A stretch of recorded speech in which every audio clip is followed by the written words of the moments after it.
Shalom jemaat yang dikasihi Tuhan, jumpa lagi dengan saya di Apa Kata Firman Tuhan hari ini.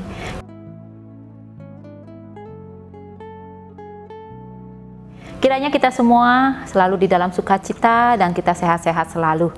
Mari Bapak Ibu Saudara-saudari yang dikasihi Tuhan, kita buka Alkitab kita pada hari ini. Saya ingin mengajak untuk membuka dari Wahyu pasal yang ke-14 ayat yang ke-12. Kita buka dari Wahyu pasal yang ke-14 ayat yang ke-12. Yang penting di sini ialah ketekunan orang-orang kudus yang menuruti perintah Allah dan iman kepada Yesus. Kitab Wahyu dalam masa sulit dan penderitaan dituliskan untuk memberikan pengharapan kepada para pengikut Kristus. Dengan segala konsekuensi, iman kepada Kristus bukan suatu hal yang bisa dikompromi.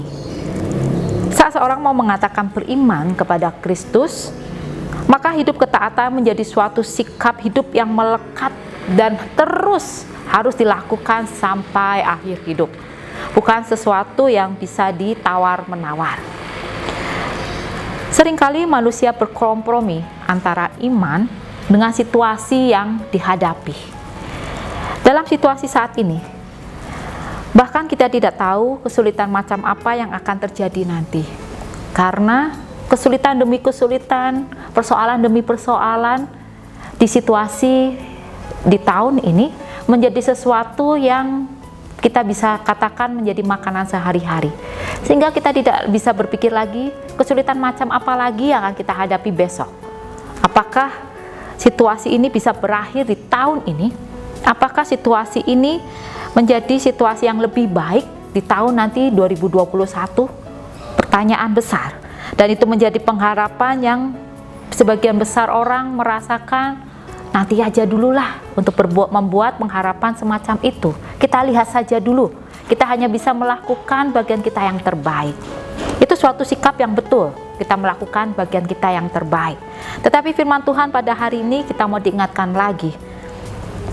Saat kita merasa sudah berjuang dan melakukan banyak ide untuk bisa mendapatkan pemasukan yang halal, ternyata belum menghasilkan atau mencukupi kebutuhan hidup kita. Apalagi di tengah situasi hari ini, pekerjaan kita mengharuskan kita mendapatkan penghasilan setengah dari penghasilan seperti biasa. Atau mungkin yang lebih parah, kita harus kehilangan pekerjaan kita. Atau lagi jika kita di situasi seperti ini harus menghadapi sakit. Kita sendiri yang tertimpa sakit dan kita terpapar virus corona. Apa yang harus kita lakukan? Tetap tentu mengerjakan bagian kita yang terbaik. Tetapi terlebih dari itu, kita harus melihat kembali, kenali terus Allah sebagai pribadi yang tidak akan pernah mengingkari janjinya. Allah adalah pribadi yang taat menepati janji. Alkitab sudah menyaksikan. Orang-orang sudah menceritakan kesaksian hidup kepada kita melalui firman Tuhan yang kita dengar setiap hari Minggu dan terkhusus melalui apa kata firman Tuhan yang seperti hari ini kita dengarkan bersama. Allah memikirkan banyak cara dan berupaya untuk menyelamatkan hidup manusia.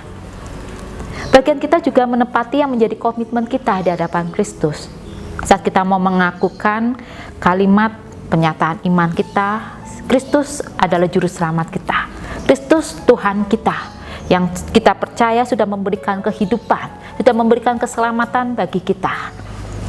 Ketaatan penuh sudah menjadi suatu yang melekat, menjadi suatu yang harus menjadi karakter hidup kita. Seperti nafas, tidak bisa kita lepaskan. Kita membutuhkan nafas untuk hidup kita sehari-hari. Ketaatan pun seperti itu, melekat dalam diri kita dalam situasi apapun.